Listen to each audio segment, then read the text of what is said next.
Hello friends, topic जो हम discuss कर रहे थे अमल क्षार अवधारणाएं, जिसमें हमने आरएनएस अवधारणा पूरी तरह डिस्कस कर ली है। फिर भी एक बार मैं डेफिनेशन क्लियर कर दूं आरएनएस अवधारणा की कि अमल क्या है, क्षार क्या है, फिर इसी से जोड़ती हुई सारी अवधारणाएं क्लियर कर दूंगा आपको। तो आरएनएस ने कहा था अमल वो होते हैं जो जलीय विलयन में H+ दान करते हैं। तो H+ दाता जलीय विलयन में जो H+ दान करते हैं वो अम्ल कहलाते हैं। और क्षार वो होते हैं जो जलीय विलयन में OH- आयन दान करते हैं। तो OH- आयन दाता जो होते हैं वो क्षार कहलाते हैं। यह अवधारणा अपने कंप्लीटली डिस्कस कर ली है। अब अगली अवधारणा ब्रोंस्टेड-लोरी पे चलें। तो ब्रोंस्टेड-लोरी ने इसी को कॉपी करते हुए इसकी कॉपी की ब्रोंस्टेड-लोरी ने। तो ब्रोंस्टेड-लोरी ने कहा अम्ल वो होते हैं जो H+ दाता होते हैं। इसने भी यही कहा था अम्ल वो हैं जो H+ दाते हैं। ब्रोंस्टेड-लोरी ने भी वही कहा जो H+ दाते हैं। H+ को हम लोग प्रोटॉन बोलते हैं। तो यानी जो प्रोटॉन दाता होते हैं वो अम्ल होते हैं। तो फिर उसने कहा इसका मतलब क्षार जो हैं वो प्रोटॉन ग्राही होने चाहिए। तो उसने दोनों बातें प्रोटॉन के संदर्भ में कह दी कि क्षार जो हैं वो प्रोटॉन ग्राही होने चाहिए। क्लियर। तो इसने कहा था जो H+ दाता है वो अम्ल है। ब्रोंस्टेड-लोरी ने इसी की कॉपी करते हुए जो H+ दाता है वो अम्ल है, तो जो H+ ग्राही हैं वो क्षार हैं। तो अम्ल और क्षार इसी की कॉपी करते हुए उठाया ब्रोंस्टेड-लोरी ने। और H+ को हम लोग प्रोटॉन बोलते हैं। तो ब्रोंस्टेड-लोरी अवधारणा जो है वो प्रोटॉन दाता जो होते हैं वो अम्ल होते हैं और प्रोटॉन ग्राही जो होते हैं वो क्षार होते हैं। अब इसकी कॉपी कर दी लुईस ने। लुईस ने कहा इसका मतलब अमल जो है, बस फ़र्क क्या था लुईस और ब्रोंस्टेड-लोरी ने। ब्रोंस्टेड-लोरी ने प्रोटॉन के लिए लिखी थी और लुईस ने इलेक्ट्रॉन के लिए लिखी थी अवधारणा। और प्रोटॉन और इलेक्ट्रॉन जो होते हैं वो बिल्कुल अपोजिट होते हैं, क्योंकि प्रोटॉन पर प्लस होता है तो इलेक्ट्रॉन पर माइनस होता है। यानी प्रोटॉन और इलेक्ट्रॉन बिल्कुल अपोजिट होते हैं। तो जब ब्रोंस्टेड-लोरी ने कहा जो प्रोटॉन दाता हैं, तो लुईस ने इसके बिल्कुल अपोजिट बात कही। इसका मतलब जो इलेक्ट्रॉन ग्राही हैं, अपोजिट हो गया बिल्कुल, क्योंकि प्रोटॉन और इलेक्ट्रॉन अपोजिट होते हैं। तो जो दाता है वो ग्राही लिख दिया। तो ब्रोंस्टेड-लोरी ने कहा जो प्रोटॉन दाता है वो अम्ल है।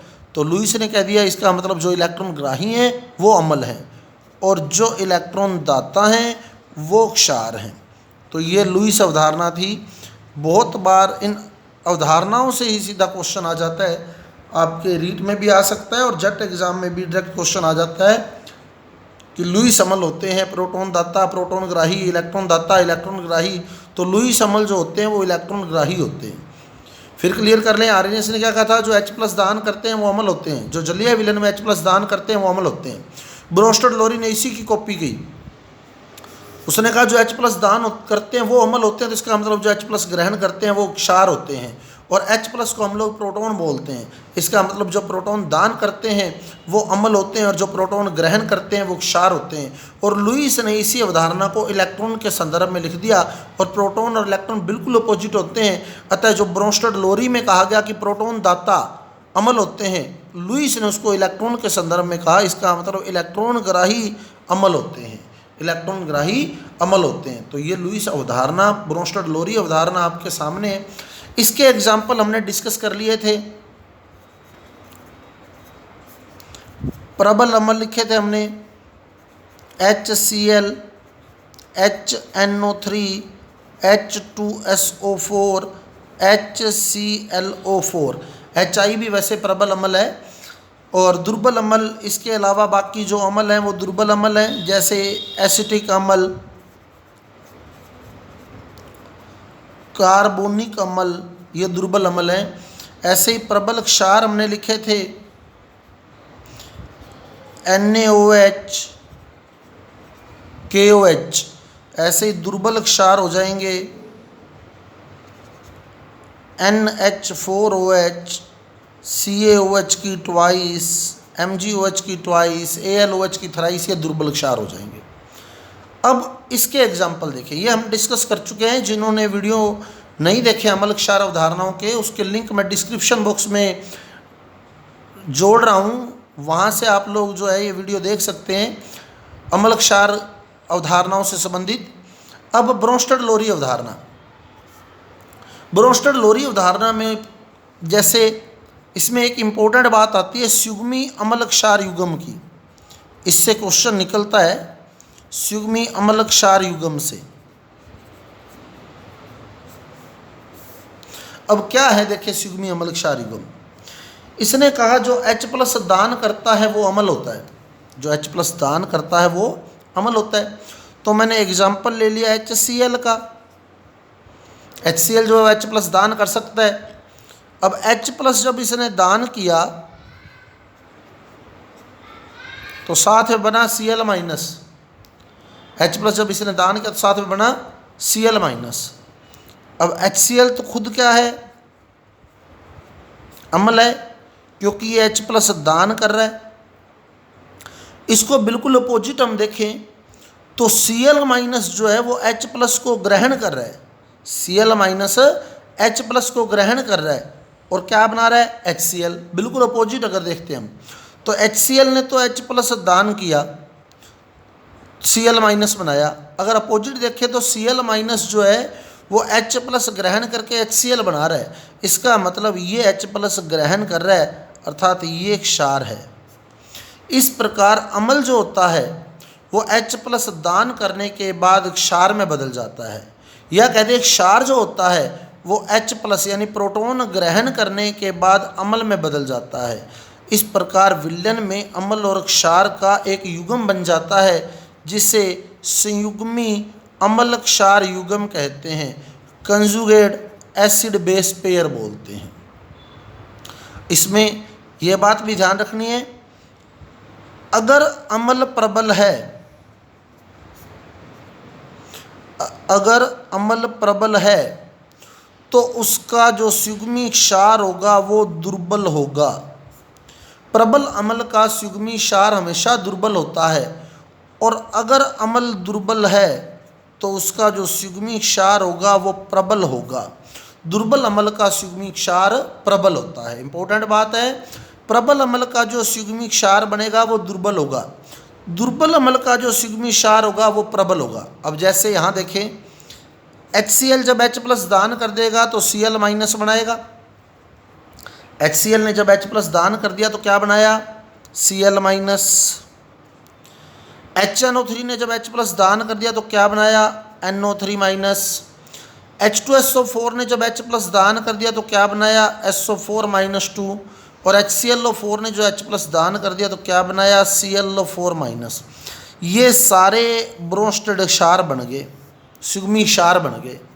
ये HCl का सुगमी क्षार है, ये HNO3 का, ये H2SO4 का, ये ClO4 का। और ये सारे सुगमी क्षार जो हैं दुर्बल क्षार हैं। इंपॉर्टेंट बात है, प्रबल अम्ल से जो क्षार बनेंगे वो दुर्बल होंगे और दुर्बल अम्ल से जो क्षार बनेंगे वो प्रबल होंगे। जैसे एस्टिक अम्ल है, जब ये H दान कर देगा तो CH3COO- बनाएगा, तो ये अम्ल दुर्बल है, तो ये जो बना है ये प्रबल क्षार बना है। क्लियर। तो दुर्बल अम्ल का सुगमी क्षार प्रबल होता है और प्रबल अम्ल का जो सुगमी क्षार होता है वो दुर्बल होता है। इंपॉर्टेंट बात है, ध्यान रखना। इसके अलावा इसमें कई बार अपने को कोई आयन दे देता है और कह देता है कि उसका सुगमी अम्ल बताओ, उसका सुगमी क्षार बताओ। जैसे एग्जांपल दूं आपको, मान लो प्रश्न दे दिया गया अपने को NH2- का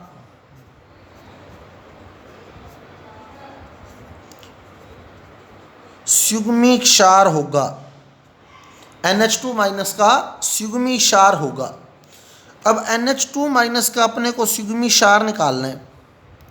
इसका मतलब सुगमी क्षार तो हमें ज्ञात करना है, यानी ये जो खुद है ये खुद अम्ल है, क्योंकि इसका सुगमी क्षार हमें बताना है। और सुगमी क्षार किससे बनेगा, अम्ल से बनेगा, अम्ल से क्षार बनेगा। अब इसका सुगमी क्षार हमसे पूछा हुआ है, इसका मतलब खुद अम्ल है। अम्ल क्या होता है, जो H+ दान कर देता है। तो आप इससे एक H+ निकाल दें तो इसमें कितने H हैं, 2, तो एक H रह गया। माइनस कितने थे, 1। अब आपने एक H+ निकाला, प्लस निकाल दिया तो मतलब माइनस बढ़ गया। NH-2 बन गया। तो इसका जो सिग्मी क्षार है वो NH-2 है। फिर क्लियर कर ले कैसे, H2 थे। पहले तो ये देखिए कि इसका सिग्मी क्षार बताना है, इसका मतलब ये खुद अम्ल है तभी इसका सिग्मी क्षार बनेगा। तो ये खुद अम्ल है तो ये प्रोटॉन दान करेगा, H+ दान करेगा, तो हमने एक H कम कर दिया। अब क्योंकि इसने प्लस का दान कर दिया तो इसके पास प्लस की कमी हो गई और माइनस की वृद्धि हो गई। तो पहले कितना था माइनस का 1, अब कितना हो गया माइनस का 2। तो प्लस की कमी और माइनस की वृद्धि हो जाएगी। क्लियर। इसका बिल्कुल अपोजिट यूँ भी पूछ सकते हैं, जैसे अपने को यहाँ प्रश्न लिख रहा हूँ मैं इस साइड, बिल्कुल अपोजिट NH2- का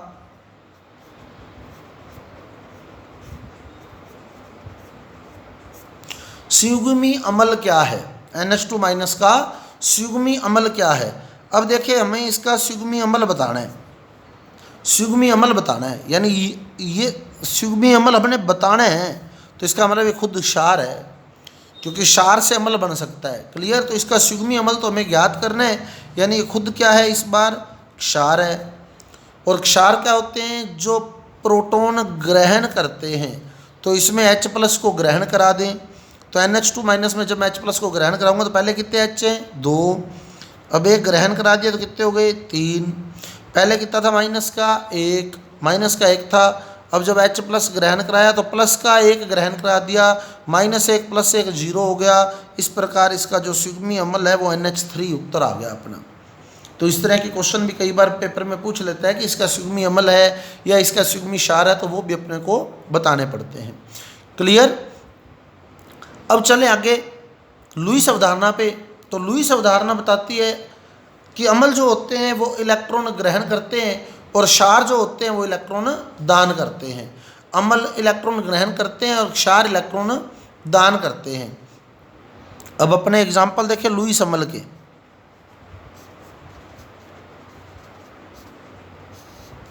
लुईस अम्ल वो होते हैं जो इलेक्ट्रॉन ग्रहण करते हैं। अब कॉमन सी बात है, इलेक्ट्रॉन ग्रहण वही करेगा जिसके पास इलेक्ट्रॉन की कमी है, जिसके पास इलेक्ट्रॉन की कमी है।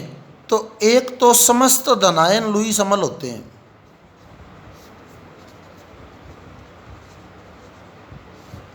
जितने भी धनायन है वो सारे लुईस अम्ल होंगे, क्योंकि धनायन के पास इलेक्ट्रॉन की कमी होती है।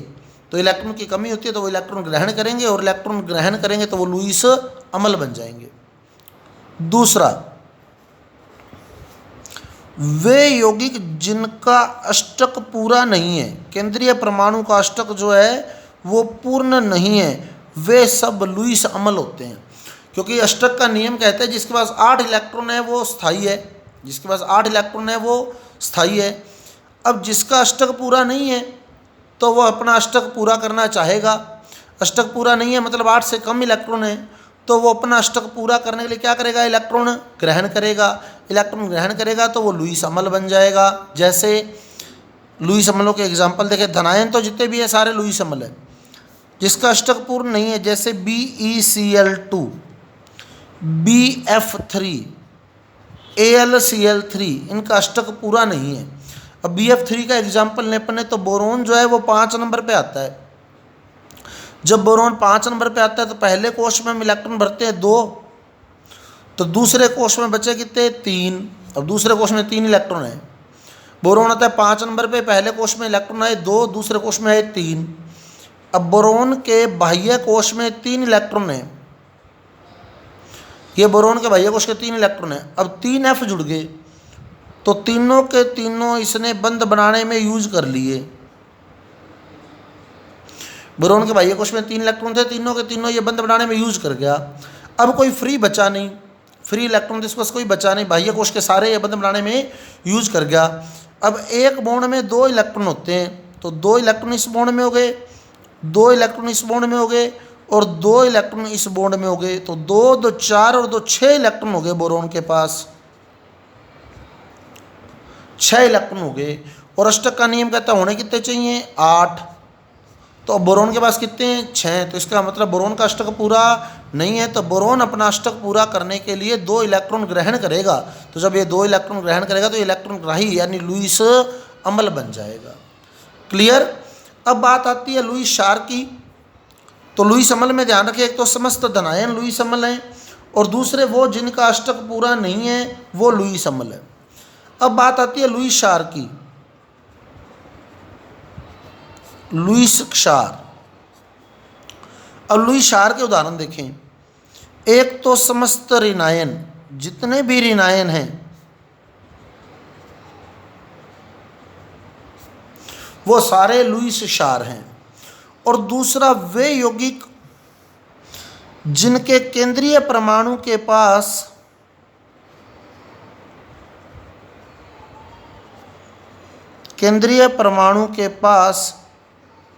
एकाकी इलेक्ट्रॉन युग्म है। केंद्रीय परमाणु के पास एकाकी इलेक्ट्रॉन युग्म है, वे भी लुईस क्षार हैं। जैसे अमोनिया, जल, तो ये ध्यान रखना, जल जो है वो लुईस अवधारणा के अनुसार क्षार है। जल के बारे में बता दूंगा आपको, तीनों अवधारणाएं जल के अलग अलग व्याख्या करती है। तो लुईस अवधारणा के अनुसार जल जो है वो क्षार है। अब NH3 का एग्जाम्पल मैं ये ले रहा हूँ कि NH3 कैसे लुईस क्षार है। लोन पेयर मैंने कैसे लगाया है। N जो है वो 7 नंबर पे आता है, 7 पे आता है। तो पहले कोश में इलेक्ट्रॉन 2, दूसरे में 5। पहले कोश में हम अधिकतम 2 इलेक्ट्रॉन भरते हैं, तो बचे हुए 5 आ गए दूसरे में। तो दूसरे कोश में 5 इलेक्ट्रॉन है। तो यहाँ मैं N के दूसरे कोश में 5 इलेक्ट्रॉन दिखा रहा हूँ, 1 2 3 4 5। तो 5 इलेक्ट्रॉन मैंने दिखा दिए। अब H कितने जुड़े इसके साथ, 3। तो 1H 2H 3H। अब आप देखें इसके पास लोन पेयर बच गया। तो जब लोन पेयर बच गया, एकाकी युग्म बच गया, तो ये उसको दान करने की क्षमता रखता है। अतः ये इलेक्ट्रॉन दाता की तरह व्यवहार करेगा, इसलिए ये लुईस क्षार है। तो समस्त ऋणायन लुईस क्षार होते हैं। इसके अलावा जिनके केंद्रीय परमाणु के पास एकाकी इलेक्ट्रॉन युग्म होते हैं वो भी लुईस क्षार होते हैं। तो ये तीनों अवधारणाएं थी। तीनों ही अवधारणाएं अपने आप में इम्पोर्टेंट है। यहाँ से क्वेश्चन निकलता है। ये सुगमी अम्ल क्षार वाला क्वेश्चन भी बनता है, दुर्बल अम्ल और दुर्बल क्षार वाला क्वेश्चन भी बनता है।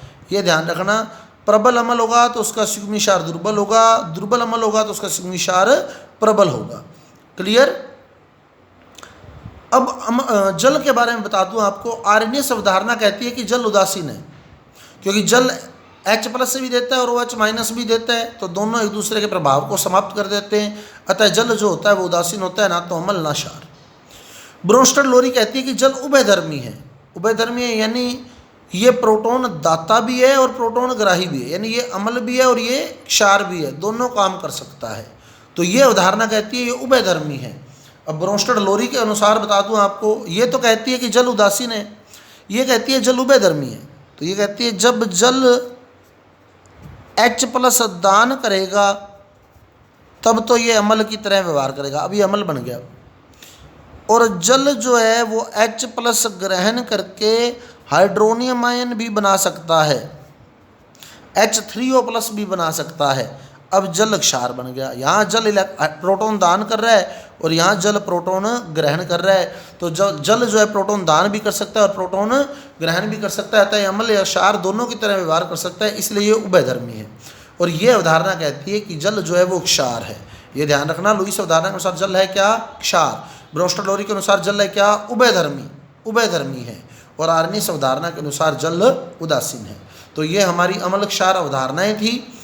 उम्मीद करता हूँ आपको टॉपिक समझ आ रहे होंगे। अगर आपको टॉपिक समझ आ रहे हैं तो कृपया मेरे वीडियो को लाइक करें, मेरे चैनल को सब्सक्राइब करें और आगे ज़्यादा से ज़्यादा शेयर करें। और कल जो अपने टॉपिक डिस्कस करेंगे